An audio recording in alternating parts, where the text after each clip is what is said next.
Hello, hello, Aquarius Collective. Ako po si James from James Tarot PH. Ito po ang inyong monthly reading for January 2026. So mga Aquarius, let's begin. Ano naghihintay sa inyo sa unang buwan ng taon? We'll see, we'll see.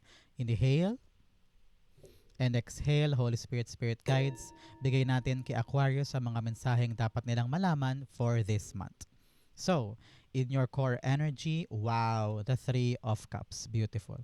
In the area of what you need to focus, meron po kayong the Knight of Pentacles.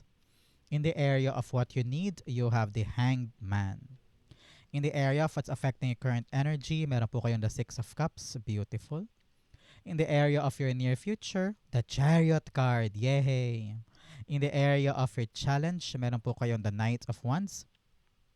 In the area of your fortune, the Temperance. And in your divine messages, meron po kayong the Six of Wands. Beautiful, beautiful, beautiful reading. Ang outcome nyo po for the month, ito po yun. Mamaya sabay-sabay natin siyang bubuksan at the end. But first, mga Aquarius, thank you po muna sa mga donations po ninyo. Saka po sa mga hindi nag-i-skip ng ads. Nako, malaking bagay po yan every time na meron tayong libreng reading for Aquarius dito sa ating channel. Salamat din po sa mga nagla-like and also nagko-comment sa baba. Malaking tulong din po yan sa akin. Salamat po. So, in the background of your reading, the Queen of Cups. Wow! Ngayong buwan na ito, gamitin mo daw ang puso mo, Aquarius. Whatever you're trying to build in your life. Meron kang wini-wish. Meron kang gustong makuha. Meron kang hinahangad sa buhay mo. Sabi mo, pag nakuha ko to, happy na ako. So, meron kang minamanifest at araw-araw mo tong iniisip, araw-araw mo tong pinagdarasal na sana makuha mo. And nakita ko rito malaki ang chance ang makuha siya. Kaya importante sa iyo, Aquarius, is to honor that passion. No? Gawin mo yung makakaya mo para makuha siya at tumutok ka dito. Kumbaga alagaan mo hanggang sa maganap yung dapat maganap. Ituring mo siyang parang baby. Kung pangarap man yan, negosyo man yan, trabaho, para siyang baby na aalagaan mo every second of your life to make sure na makuha mo yung outcome na desired mo dito. Okay? Parang ganon. So, narinig ko rin dito, ngayong buwan na ito, listen to your heart. Alam mo yung dapat gawin at alam mo yung direksyong dapat mong puntahan. Okay? Napakaganda nito.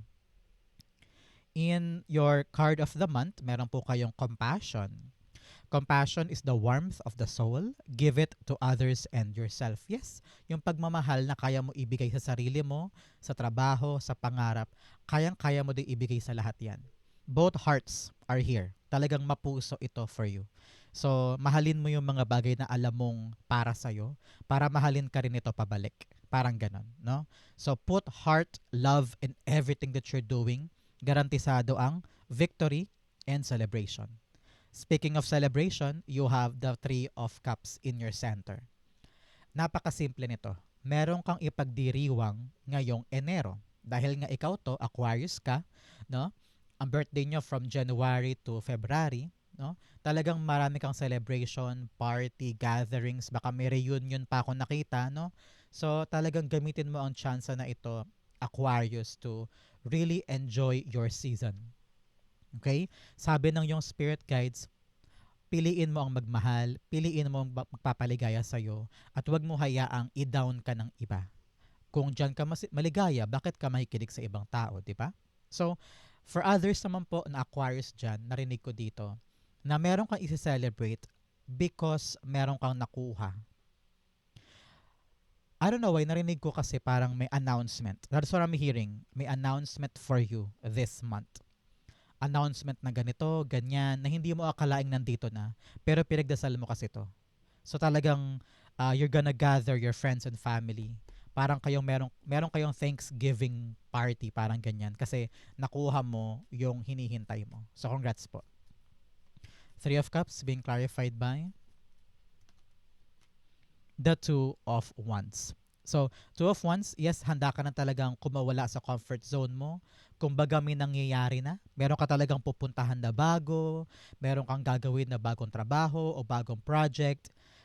Kung ano man yan, nevertheless, it is a new experience na sobrang nag-celebrate ka kasi nagawa mo. Kasi nakapasok ka na kumbaga, or nakapaghakbang ka na ng pauna at ready ka na na gawin siya. Kaya sobrang saya mo, you want to celebrate it with family and friends.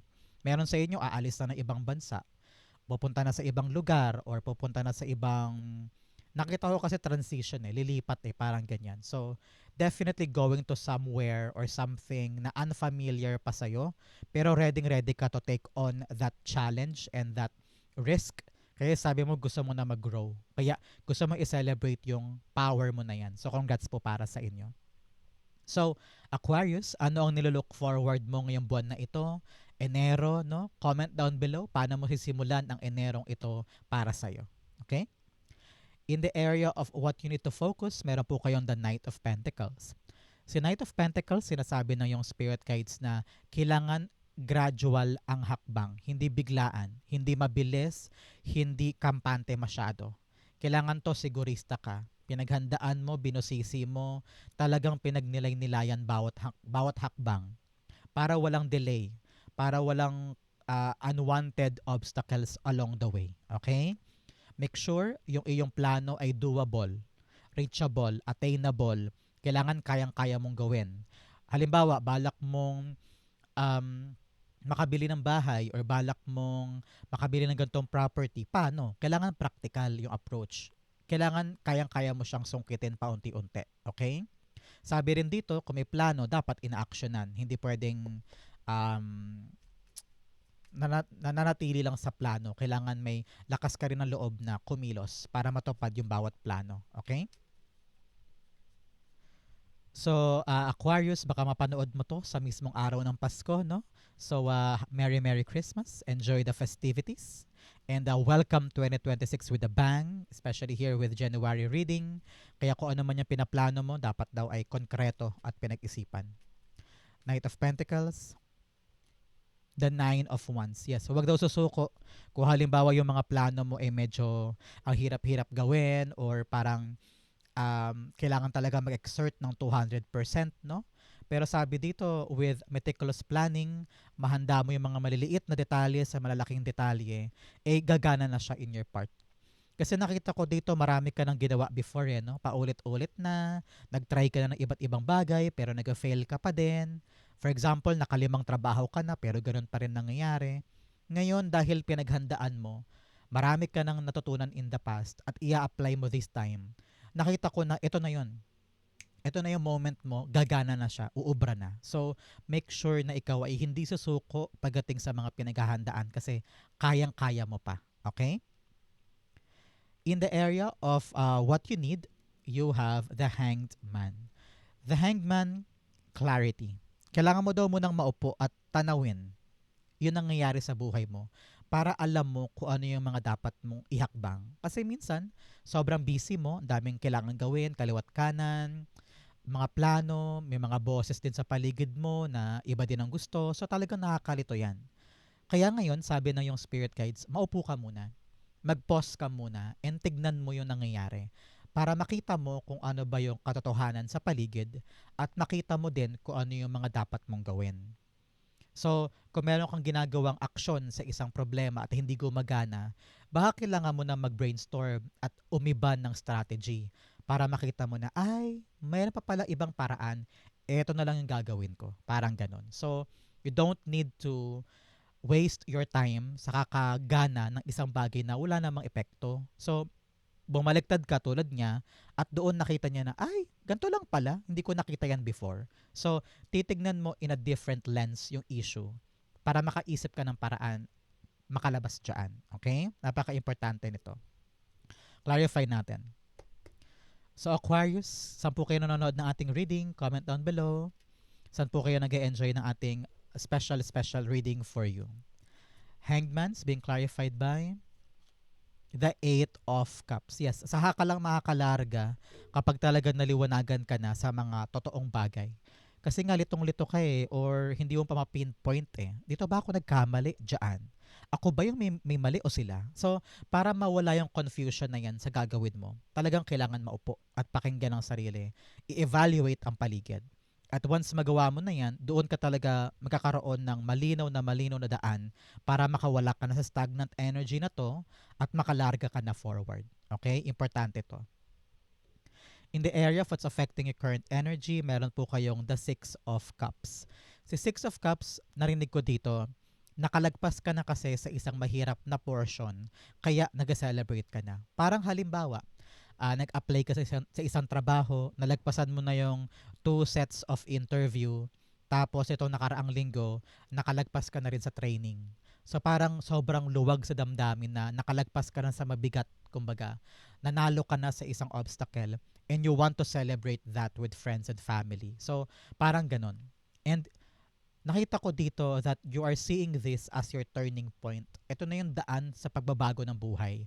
Kaya iniingatan mo, pinapahalagahan mo, hindi mo tinitake for granted because this will give you the life security na kailangan mo.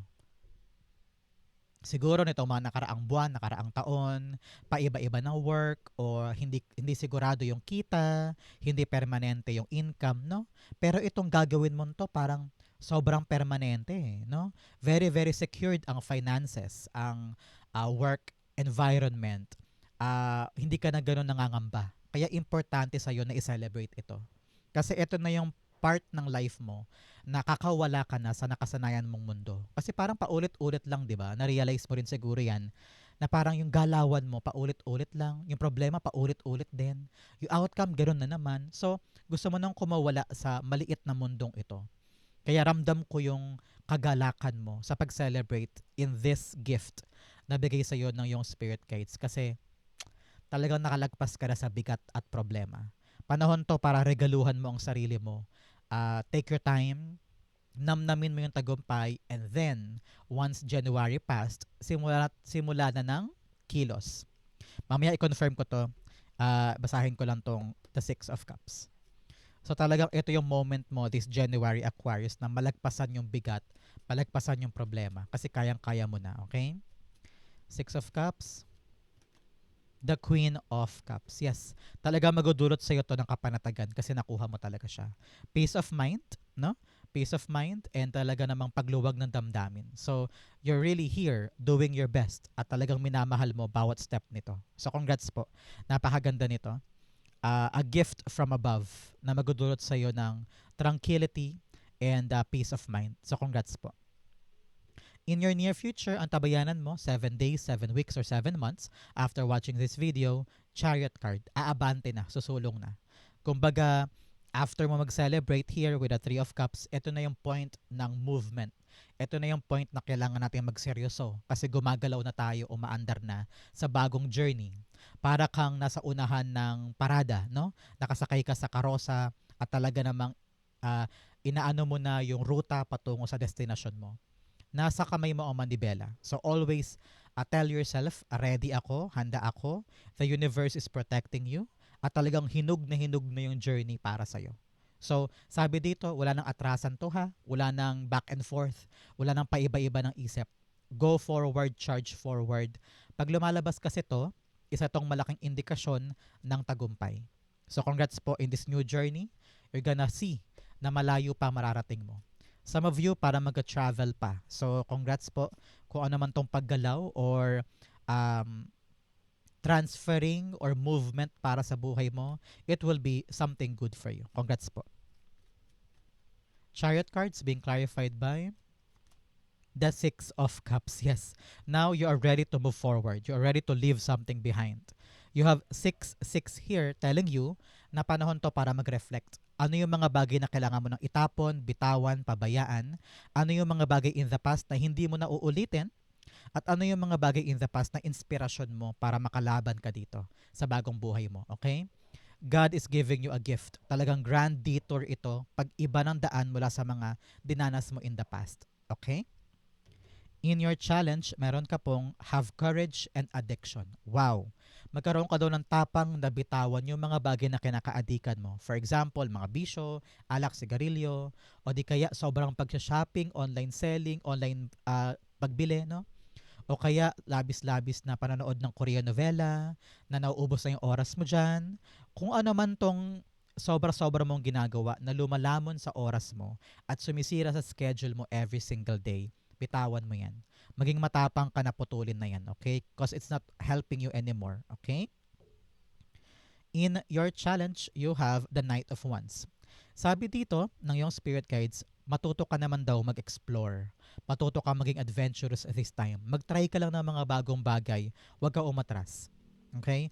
Nakita ko kasi dito parang kine-question mo ang sarili mo. Kaya ko na ba talaga? Ready na ba ako? Isusugod ko ba yan? Kukunin ko na ba yan? Marami kang ganyan. Alinlangan. Aatras, takot. So, kailangan dito lakasan ng loob. Maging dedicated ka, taasan mo yung motivation mo para kanino ba tong move na to? Para, sino ba mag-benefit sa pagsugod mo na to? Pamilya ba? Mga anak? Utang ba? Or pagbili ba ng bahay? May dahilan, di ba? So gamitin mo yung mga dahilan na yan para lumaban ka. Tumapang ka at kunin siya. Sabi dito, gamitin mo ang love, passion. Gamitin mo yung passion mo para mahalin mo tong bagong gagawin mo. Para tumagal ka dyan, ma-appreciate mo siya, at makuha mo yung benefit nito ng long term. Okay? The Knight of Wands being clarified by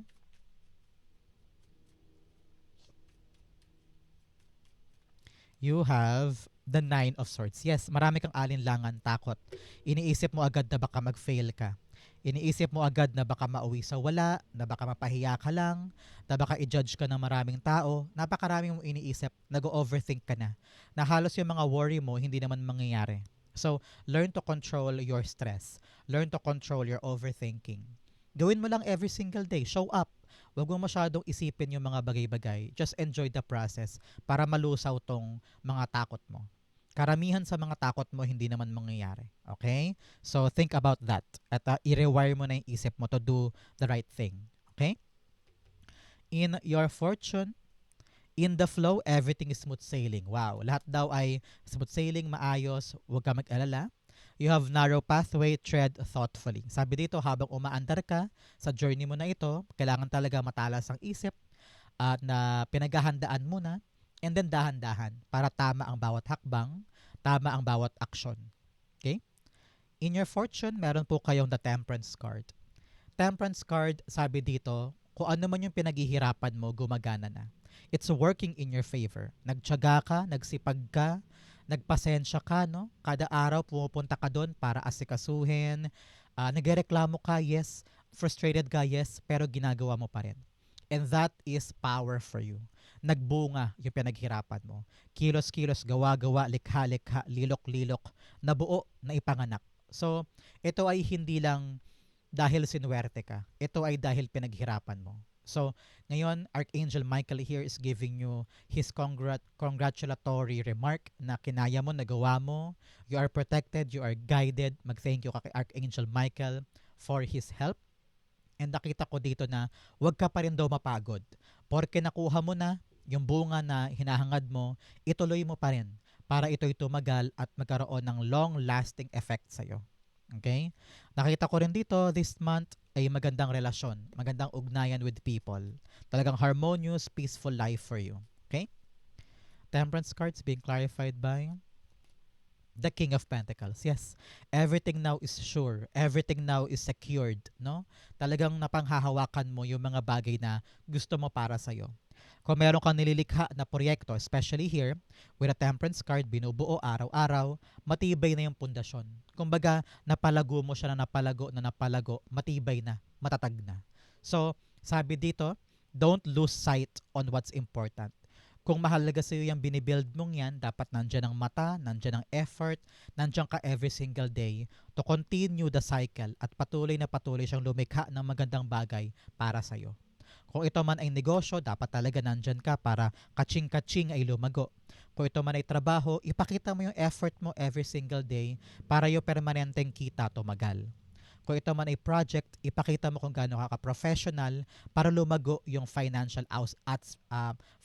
aspect na ng ginagawa mong yan. Parang ganyan. So, ngayong buwan na to, Aquarius, kaching-kaching will be yours. Matibay na pundasyon sa ginagawa. At dahil yan sa pag-isikap mo. So, congrats. Ikaw ang gumawa nito, kaya tapikin mo ang iyong balikat because you did it for yourself. Okay? I-claim mo to. Good outcome and successful outcome sa iyong pinaghirapan. It will be yours. I-claim mo yan. In your divine messages, meron po kayong nothing will come of this situation. Yes, yung mga takot mo, yung mga alinlangan mo, naku, itapon mo sa area yan, walang mangyayari dyan. You also have surrender to the divine. Yes, yung mga bagay na hindi mo na kayang gawin, yung mga bagay na wala na sa kamay mo, isurrender mo sa Diyos. Ang mahalaga, ginagawa mo lang yung makakaya mo today and let God direct you on the right path and direct you on the right journey. Kaya itapon mo na yung mga takot mo because everything will be fine. Okay? In your divine messages, meron po kayong the Six of Wands. Si Six of Wands, sinasabi na yung spirit guides na eyes on the prize, eyes on the target. Maraming mga tao sa paligid mo ang nagbibigay sa'yo ng pressure, no? Na dapat gawin to, dapat perfect, dapat tama. Kasi maraming pumupuna, maraming nakatingin, na nakataas ang kilay. So ikaw, huwag ka magpakalunod sa pressure. You need to head on to your goal. Kung kailangan mag-aral, mag-aral. Kung kailangan asikasuhin to, asikasuhin mo. Do everything that you can to make sure your success. Okay? Panahon to para pabilisin mo yung momentum at huwag lumaylay ang iyong performance. Okay? The Six of Wands being clarified by the Death card and Rebirth. Yes, sabi dito, something will end soon. No? At marireach mo rin daw yung iyong milestone or yung success. Sabi ng yung spirit guides, huwag ka daw masyadong mag-focus sa sasabihin ng ibang tao. Kailangan mo mag-transform. May mga kailangan kang baguhin sa sarili mo. Example, ningas-kugon ka lang, sa umpisa ka lang mabilis, magaling, pero pinapabayaan mo na agad yung project. O di kaya, lagi kang late, pinagpapamaya-maya mo na lang yung project, kaya ang tumatagal yung success. Kaya ngayon, you need to figure out ano yung ginagawa kong mali para kailangan ko itama na, makapag-transform ka na, para magdire-diretso ka na sa tagumpay mo. Very, very important yan sa buhay mo this time, Aquarius. So you need to figure out ano ba yung mga mali kong ginagawa. Baka naman ako din ay may self-limiting thoughts. Baka mali ang pananaw ko sa mga bagay-bagay. Kailangan putulin mo yan. O baka naman ikaw mismo madali kang panghinaan ng loob. Masabihan ka lang ng negative na bagay o maatras ka na. You need to be like a phoenix. Bumangon ka sa ashes, lumipad ka, abutin mo ang pangarap mo at huwag kang papapigil sa mga taong walang ibang hangad kundi pabaksakin ka or huwag kang magtagumpay kasi naiinggit sila. Takpan ng tenga, mata ay nasa dart, sa bull's eye, dumire-diretso ka doon, it will be yours. Okay? Ang outcome mo ito, but first bigyan mo na kita ng fortune cards. You have door. Yes, opportunities are waiting for you. Wow. Meron daw po naghihintay sa inyo na magandang oportunidad. Grab it. It's yours for the taking. You have ant, work, achievement, success. Yes, in the right order. Work, achievement, success. Kailangan daw daanan yun. Magsipag, be dedicated, it will be yours. You also have Cain. Pay attention to your health. O Aquarius, kapag masyadong maraming ginagawa, maglaan ka din ng oras para kumain ng tama, mag-exercise, matulog, no? Get enough sleep, kailangan mo yan. You also have staff, you will be taken care of in difficult times. Meron daw taong tutulong sa'yo pag kinakailangan mo. So, kapag nahihirapan, huwag mahiyang humingi ng tulong, lalo't higit kung kailangan na. Because yung mga tulong na yan, yung mga taong yan, padala sa iyo yan ni God para i-assist ka. Okay? So, take that as a help and a gift mula sa powers above. Okay? Ang outcome ni Aquarius for January 2026, Ace of Pentacles. Wow! Talagang new blessing. Kaya talaga mag-celebrate ka dahil meron kang new blessing na dumating.